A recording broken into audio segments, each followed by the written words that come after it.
This week's topics are about Chapter 3, which is talking about the American legal system. The first thing that they discuss is jurisdiction, which is the power of a court to hear a case and render a binding decision.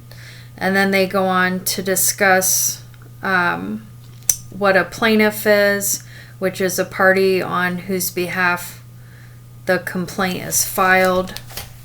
The defendant, which is the party against whom an action is being brought. They also explain the complaint. The actual definition of that is the initial pleading in a case that states the names of the parties to the action, and it's the basis for the court's subject matter. They also touch upon a summons, which is the order by a court to appear before it at a certain time and place. They go into further detail about what a long-arm statute is, a statute authorizing a state court to obtain jurisdiction over an out-of-state defendant, and when that party has sufficient minimum contacts with the state. They also discuss the state court jurisdiction, which applies to cases that may be heard only in that state court system. They talk about subject matter jurisdiction, which is the power of a court to render a decision in a particular type of case.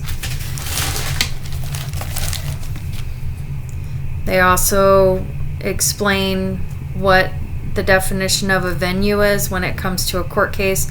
It's where a case is brought usually by the county of the trial court, and it's prescribed by the state statute.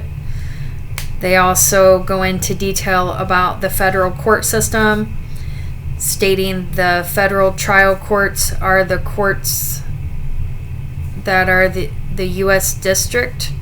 Then they go on to explain general jurisdiction, which means that the court has the power to hear cases involving a wide variety of subject matter. Intermediate Court of Appeal, it says that it was the second level of courts in the federal system and is made up of the 12 geographic areas. Court of Last Resort.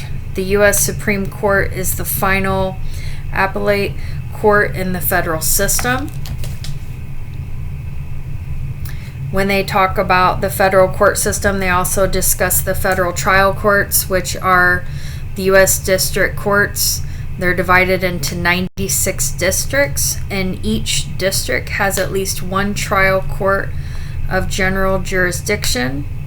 General jurisdiction means that the court has the power to hear cases involving a wide variety of subject matter, but is not limited in the types that it will hear.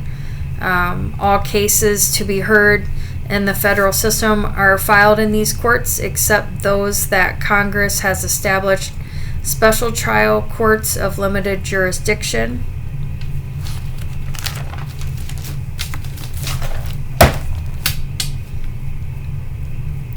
It goes on to talk about the Court of the Last Resorts, explaining that it's the last appeal for the state court. Like it's the last resort, frequently called the Supreme Court, and some states known as the Court of Appeals. In half the states, it is the second court to which an appeal can be made, and in the remaining states, it is the only appellate court. They go on to explain attorney-client privilege, which provides information furnished by the client to an attorney in confidence. They explained work product doctrine, which provides formal and informal documents prepared by an attorney in conjunction with a client's case, and is privileged and may not be revealed by the attorney without the client's permission. They actually put a definition on an attorney. They represent clients in litigation, but also before administrative boards.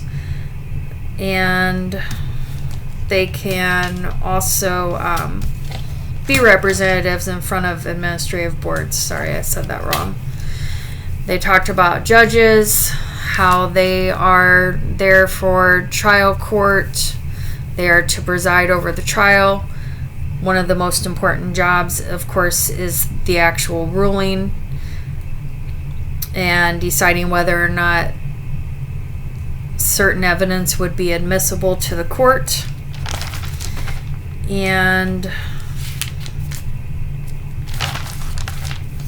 then in chapter 4, they are focusing on our alternative tools of dispute resolution.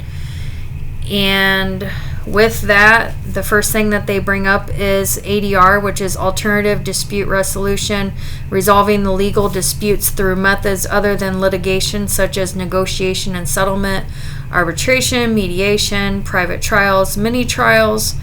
So going into that information, basically they're wanting to be able to negotiate without going to court, having negotiation and settlement, so that they have the alternative to actually taking it to court, doing the mediation as an alternative to dispute the case and have a resolution that way. The arbitration is a dispute resolution method whereby the disputing parties submit their disagreement to a mutually agreed upon neutral decision maker of the arbitrator is binding on both parties. They also go into detail about selection of an arbitrator, which is based on code of ethics. They explain what a mini trial is an alternative dispute resolution method in which lawyers for each side present the case for their side at a proceeding referred by a neutral advisor, but settlement authority usually resides with the senior executives of the disputing corporation. They also go on to discuss private trial, which is an alternative dispute resolution method, which cases are tried, and those are usually in private. And then they explain that the major differences between court annexed and voluntary arbitration is that the court is not binding on the parties, and the attitudes of the parties toward the process have voluntary mediation. Parties are likely to enter the mediation process with a desire to work out an agreement. So chapters 3 and 4 was a lot of content explaining in more detail as to what exactly this terminology means. And as far as applying any of these to approaching my job, whether it be current or past, I really cannot see any reference to that unless I could bring up examples of it. It's definitely not a court of law where I work. I'm a teacher in a child care center.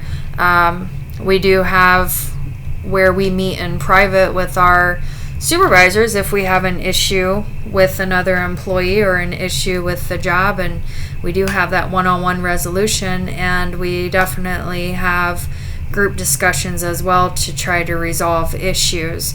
So in those aspects, I guess you could say we do a little bit of using the things that we see on a daily basis in the courts, so that way things can get resolved in a one-on-one basis without going to trial.